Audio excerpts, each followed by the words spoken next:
Então, isso é um assunto que tem que estar pacificado, assim, na cabeça do crente.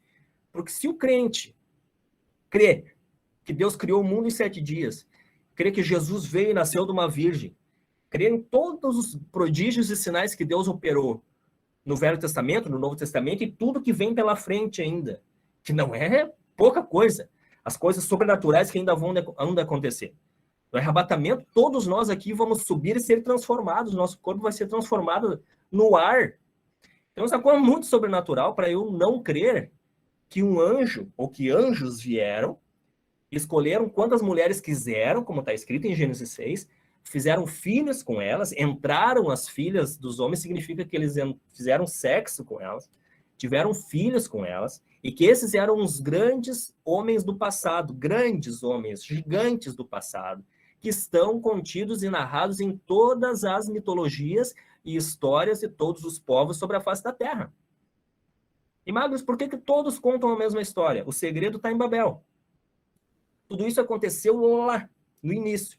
Quando, embora a terra estivesse cheia, eles eram todos amontoados, lá próximo a Israel, próximo ao Éden, próximo a essa região que eu falei que Deus tem um apreço muito grande, lá no Crescente Fértil. Eles estavam todos por lá. Quando vem o dilúvio, Deus reseta a terra, né? O conhecimento pré-diluviano passa pelo dilúvio com a família de Noé, né? E lá em Babel já novamente havia se corrompido toda a humanidade, já haviam híbridos novamente sobre a Terra, e as explicações para isso são muitas, diversas, e eu não vou me ater a isso, que não é o objeto da nossa aula. Então ali o Senhor toca nas línguas e dispersa, e essa mesma história, que era contada em um único idioma sobre a Terra, passa a ser contado em um idioma, em outro idioma, em outro idioma, em outro idioma. E aí com as questões culturais, locais, o telefone sem fio, nós temos pequenas diferenças, muitas mitologias, pequenas diferenças, e um eixo dorsal igual em todas elas.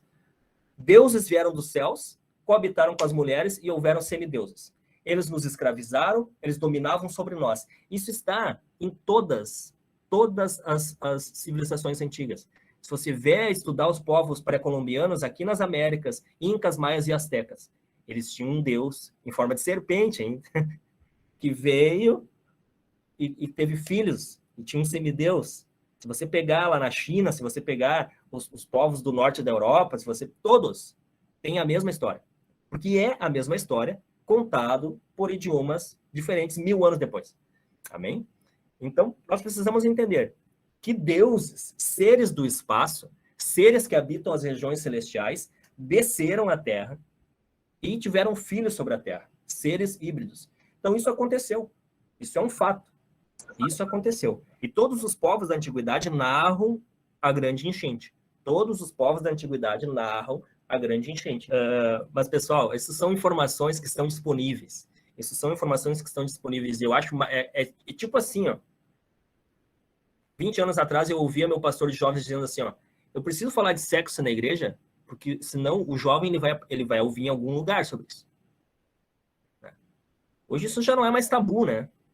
Mas daqui a pouco falar sobre esse tipo de coisa, hoje, em 2022, ainda seja tabu.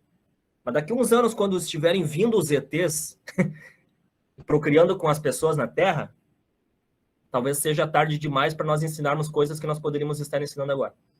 Então, porque não pense que se algo aconteceu, não tornará a acontecer, queridos. Esse é o motivo de nós estarmos fazendo esse módulo também, né? Lembra do que Salomão disse? Não existe nada de novo debaixo do sol. Tudo que foi, voltará a ser. E o que Jesus fala nos evangelhos? Assim como foi nos dias de Noé. Comiam e bebiam, casavam-se e davam-se em casamento. O que você acha que significa essa expressão casar-se e dar-se em casamento? No contexto de Noé. Significa sexo livre. Significa que ninguém era de ninguém. Significa que haviam anjos coabitando com pessoas e animais sobre a terra. É isso que significa. Quando a taça encheu e Deus destruiu o mundo, a barateza era tão grande que só a família de Noé se escapou.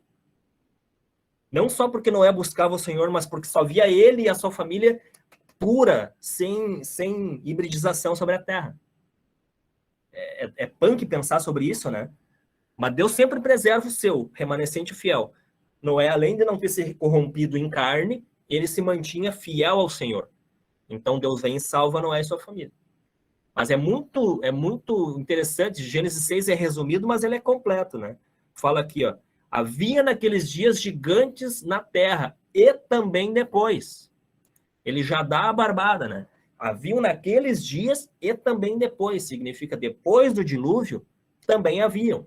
Então, essa possibilidade de ter havido uma sobrevivência, ela é muito aceitável para justificar a presença de gigantes no pós-dilúvio.